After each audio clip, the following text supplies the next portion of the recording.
Assalamualaikum warahmatullahi wabarakatuh. Eh, Alhamdulillah kita bisa memulai pembelajaran ilmu falak pada malam hari ini. Jadi pertama yang ingin saya sampaikan di pertemuan pertama ini, kita akan mengulas terlebih dahulu tentang dasar-dasar ilmu falak.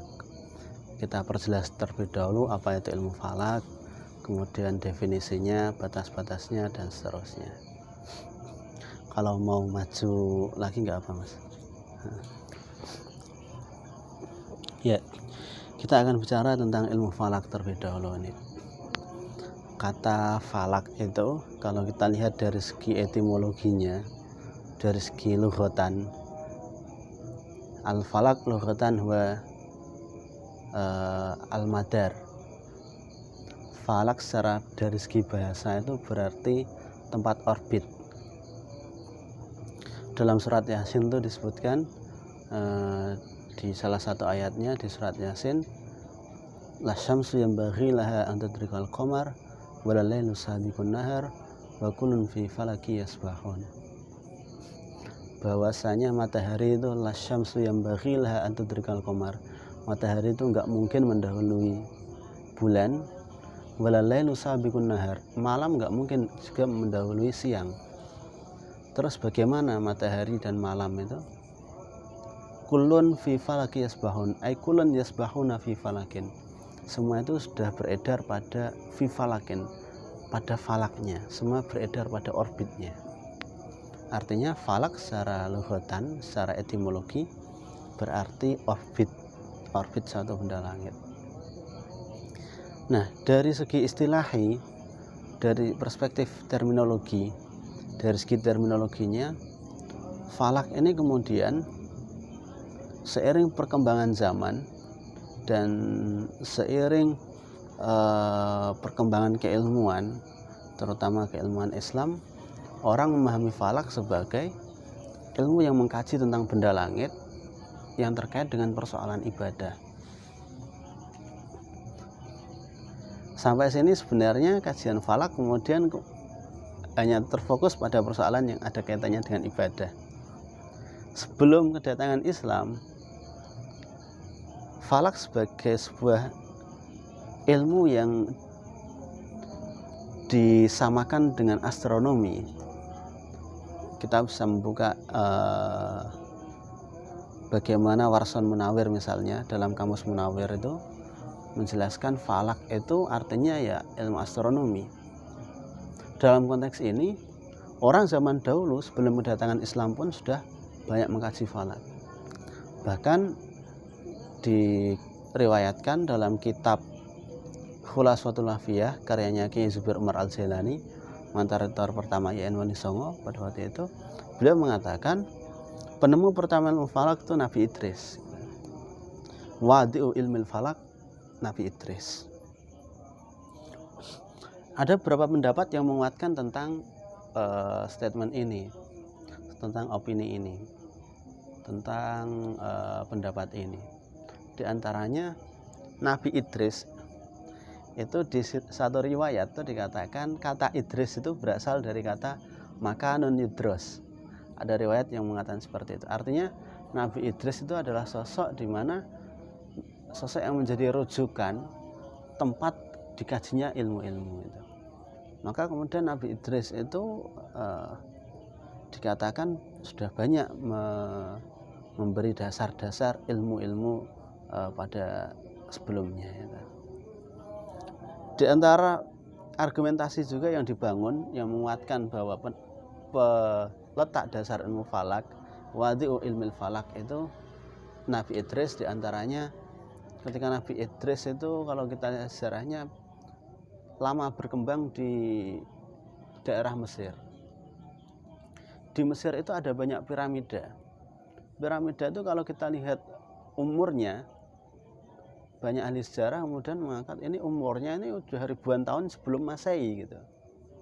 Nah, kemudian ada yang menghubungkan itu, uniknya dari piramida-piramida di Mesir itu arah sisi-sisinya itu arahnya seolah-olah sudah searah mata angin gitu. artinya nggak mungkin bangunan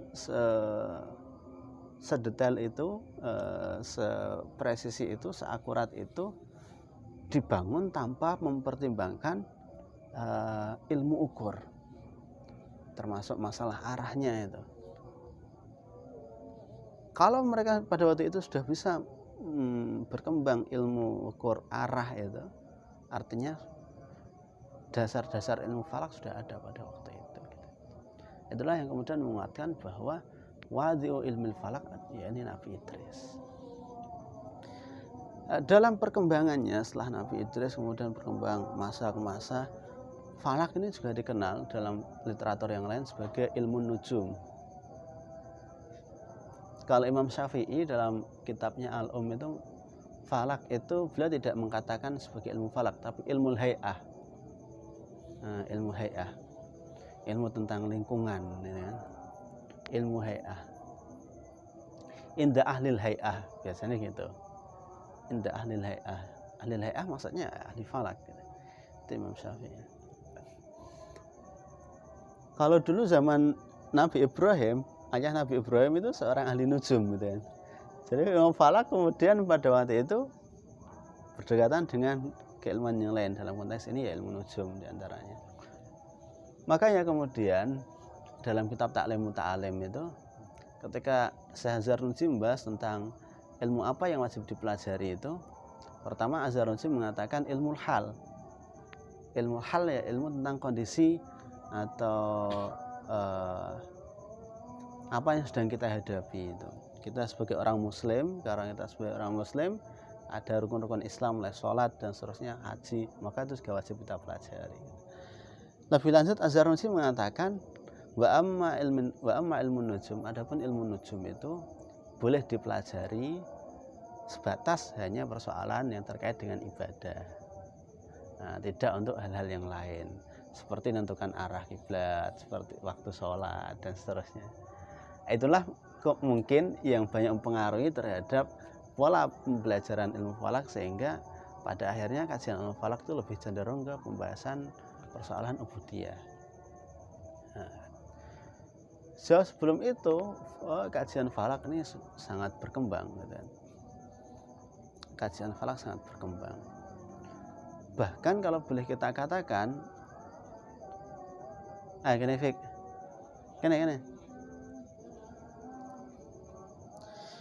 bahkan kalau boleh kita katakan, setiap kerajaan pada era zaman dahulu itu, kita ingat zamannya Nabi Musa itu, pasti ada ahli nujumnya di kerajaan itu.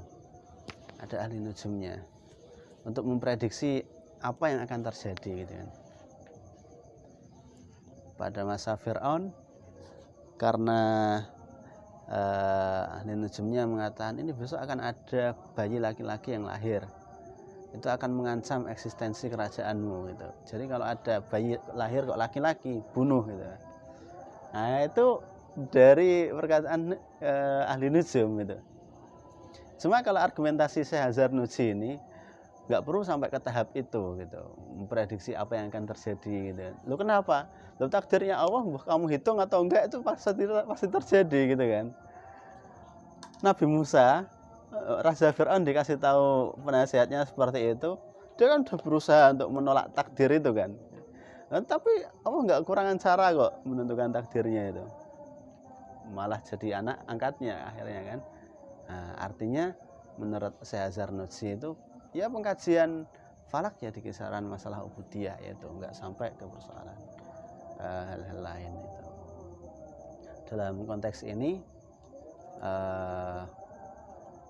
falak sebagai sebuah disiplin ilmu untuk mengkaji persoalan ibadah tadi, waktu-waktu ibadah itu yang sering dikaji di Indonesia ini, terutama di Jawa.